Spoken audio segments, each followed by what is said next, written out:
Jones and Stratford. And I got to add this.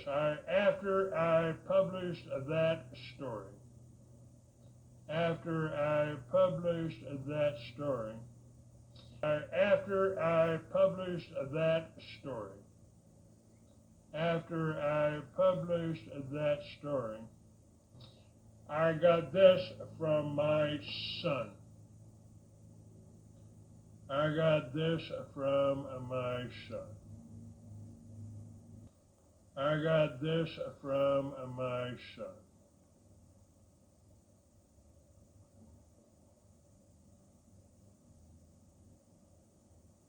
Maybe I can find it. Basically, he called me on the carpet for exposing these Jews. Doesn't want to have anything to do with me again. And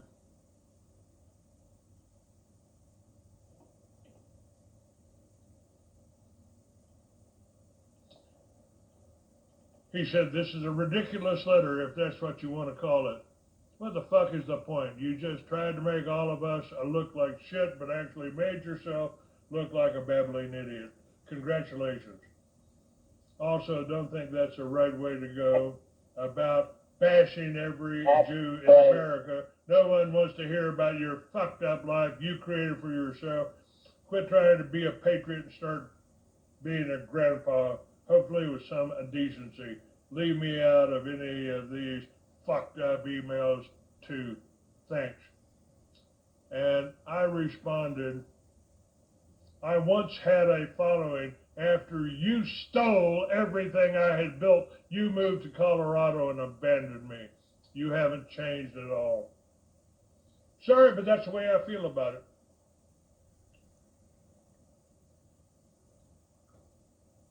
I think he's the one that made a fool of himself. Well, they have done well for themselves. They got money. And I wanted to go up to see my grandchildren, one of whom I've never met, never seen. But to go up to that kind of hostility, you know, these people have tried to kill me. The only thing I'm trying to do is get the truth out to you.